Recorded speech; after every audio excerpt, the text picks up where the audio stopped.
اے پیغمبر، لوگ تم سے کلالہ کے بارے میں حکم دریافت کرتے ہیں،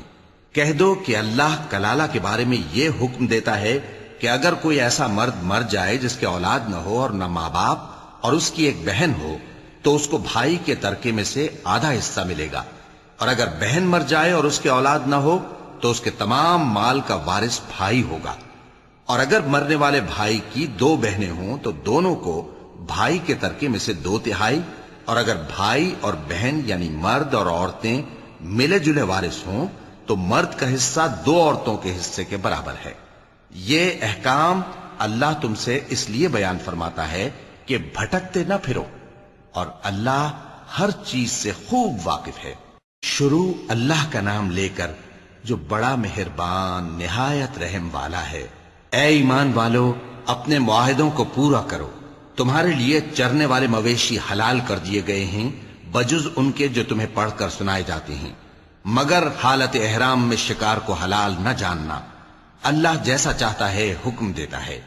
مومنوں، اللہ کے نام کی چیزوں کی بے حرمتی نہ کرنا، اور نہ ادب کے مہینے کی، اور نہ قربانی کے جانوروں کی، اور نہ ان جانوروں کی جو اللہ کی نذر کر دیے گئے ہوں کہ جن کے گلوں میں پٹے پڑے ہوں، اور نہ ان لوگوں کی جو حرمت والے گھر یعنی بیت اللہ کو جا رہے ہوں اپنے پروردگار کے فضل اور اس کی خوشنودی کے طلبگار بنے ہوئے۔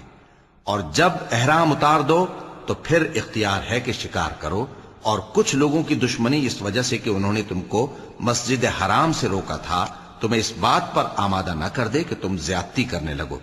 اور دیکھو، نیکی اور پرہیزگاری کے کاموں میں ایک دوسرے کی مدد کیا کرو، اور گناہ اور ظلم کی باتوں میں کسی کے ساتھ تعاون نہ کرو،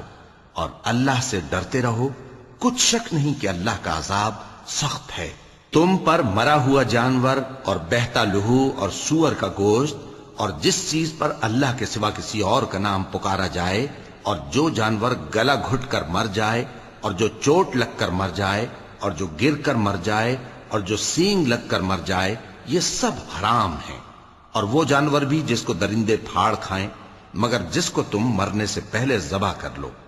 اور وہ جانور بھی جو غیر اللہ کے آستانے پر ذبح کیا جائے، اور یہ بھی کہ پانسوں سے قسمت معلوم کرو۔ یہ سب گناہ کے کام ہیں۔ آج کافر تمہارے دین سے نا امید ہو گئے ہیں تو ان سے مت ڈرو اور مجھی سے ڈرتے رہو۔ آج میں نے تمہارے لیے تمہارا دین کامل کر دیا ہے اور اپنی نعمتیں تم پر پوری کر دی، اور تمہارے لیے اسلام کو بطور دین پسند کر لیا۔ ہاں، جو شخص بھوک میں ناچار ہو جائے بشرطے کہ گناہ کی طرف مائل نہ ہو تو اللہ بخشنے والا ہے، بڑا مہربان ہے۔ اے نبی، تم سے پوچھتے ہیں کہ کون کون سی چیزیں ان کے لیے حلال ہیں۔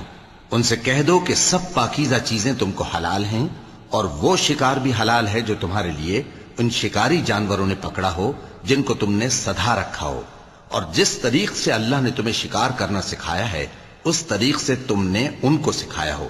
تو جو شکار وہ تمہارے لیے پکڑ رکھیں اس کو کھا لیا کرو، اور شکاری جانوروں کے چھوڑتے وقت اللہ کا نام لے لیا کرو، اور اللہ سے ڈرتے رہو، بے شک اللہ جلد حساب لینے والا ہے۔ آج تمہارے لیے سب پاکیزہ چیزیں حلال کر دی گئیں، اور اہل کتاب کا کھانا بھی تم کو حلال ہے اور تمہارا کھانا ان کو حلال ہے، اور پاک دامن مومن عورتیں اور پاک دامن اہل کتاب عورتیں بھی حلال ہیں، جبکہ ان کا مہر انہیں دے دو۔ اور نکاح سے عفت قائم رکھنی مقصود ہو، نہ کہ کھلی بدکاری کرنی اور نہ چھپی دوستی کرنی۔ اور جو شخص ایمان کا منکر ہوا اس کے عمل ضائع ہو گئے اور وہ آخرت میں نقصان پانے والوں میں ہوگا۔ مومنوں، جب تم نماز پڑھنے کا قصد کیا کرو تو اپنے منہ اور کوہنیوں تک ہاتھ دھو لیا کرو، اور سر کا مسح کر لیا کرو، اور ٹخنوں تک پاؤں دھو لیا کرو، اور اگر جنابت کی حالت میں ہو تو نہا کر پاک ہو جایا کرو، اور اگر بیمار ہو یا سفر میں ہو یا کوئی تم میں سے بیت الخلا سے ہو کر آیا ہو یا تم نے عورتوں سے مقاربت کی ہو، پھر تمہیں پانی نہ مل سکے تو پاک مٹی لو اور اس سے منہ اور ہاتھوں کا مسح یعنی تیمم کر لو۔ اللہ تم پر کسی طرح کی تنگی نہیں کرنا چاہتا، بلکہ یہ چاہتا ہے کہ تمہیں پاک کرے اور اپنی نعمتیں تم پر پوری کرے تاکہ تم شکر کرو۔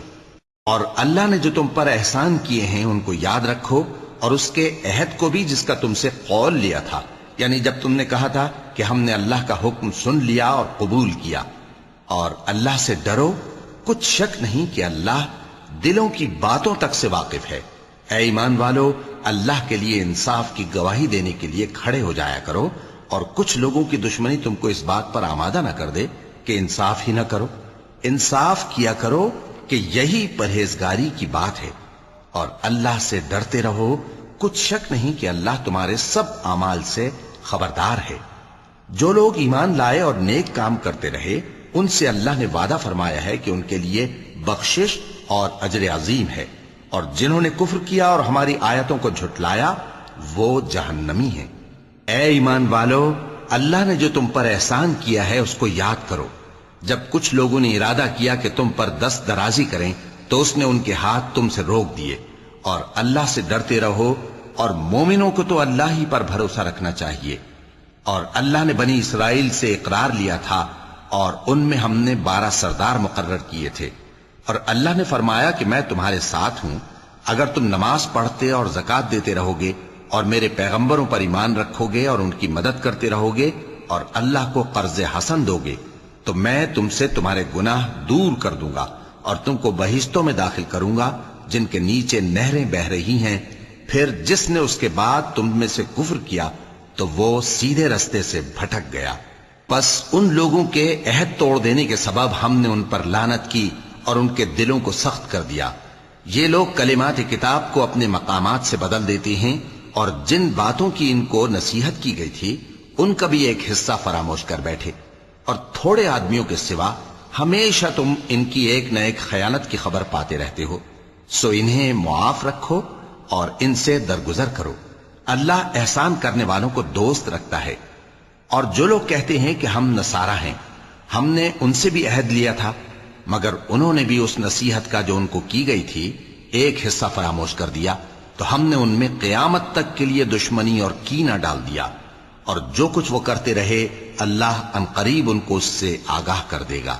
اے اہل کتاب، تمہارے پاس ہمارے پیغمبر آخر الزماں آ گئے ہیں کہ جو کچھ تم کتاب الہی میں سے چھپاتے تھے وہ اس میں سے بہت کچھ تمہیں کھول کھول کر بتا دیتی ہیں اور تمہارے بہت سے قصور معاف کر دیتی ہیں۔ بے شک تمہارے پاس اللہ کی طرف سے نور اور روشن کتاب آ چکی ہے،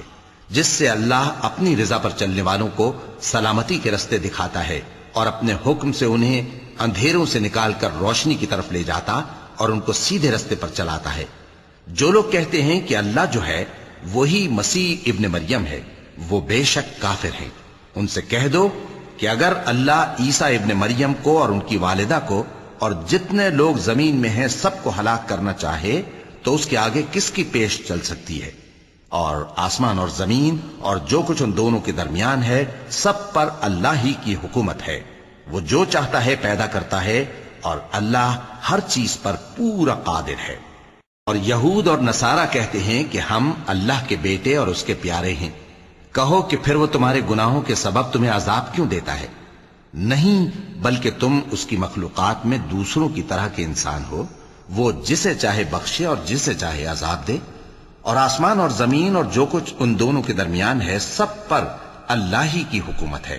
اور سب کو اسی کی طرف لوٹ کر جانا ہے۔ اے اہل کتاب، پیغمبروں کے آنے کا سلسلہ جو ایک عرصے تک منقطع رہا، تو اب تمہارے پاس ہمارے پیغمبر آ گئے ہیں جو تم سے ہمارے احکام بیان کرتے ہیں، تاکہ تم یہ نہ کہو کہ ہمارے پاس کوئی خوشخبری یا ڈر سنانے والا نہیں آیا۔ سو اب تمہارے پاس خوشخبری اور ڈر سنانے والے آ گئے ہیں، اور اللہ ہر چیز پر قادر ہے۔ اور جب موسیٰ نے اپنی قوم سے کہا کہ بھائیو، تم پر اللہ نے جو احسان کیے ہیں ان کو یاد کرو، کہ اس نے تم میں پیغمبر پیدا کیے اور تمہیں بادشاہ بنایا اور تم کو اتنا کچھ عنایت کیا کہ اہل عالم میں سے کسی کو نہیں دیا۔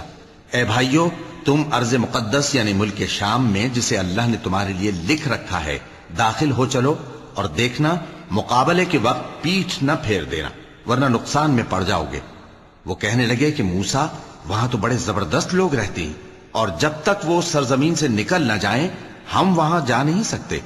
ہاں، اگر وہ وہاں سے نکل جائیں تو ہم جا داخل ہوں گے۔ جو لوگ اللہ سے ڈرتے تھے ان میں سے 2 شخص جن پر اللہ کی عنایت تھی کہنے لگے کہ ان لوگوں پر دروازے کے رستے سے حملہ کر دو، پھر جب تم دروازے میں داخل ہو گئے تو فتح تمہاری ہے، اور اللہ ہی پر بھروسہ رکھو اگر تم واقعی ایمان والے ہو۔ وہ بولے کہ موسیٰ، جب تک وہ لوگ وہاں ہیں ہم کبھی وہاں نہیں جانے کے، اگر لڑنا ہی ضرور ہے تو تم اور تمہارا رب دونوں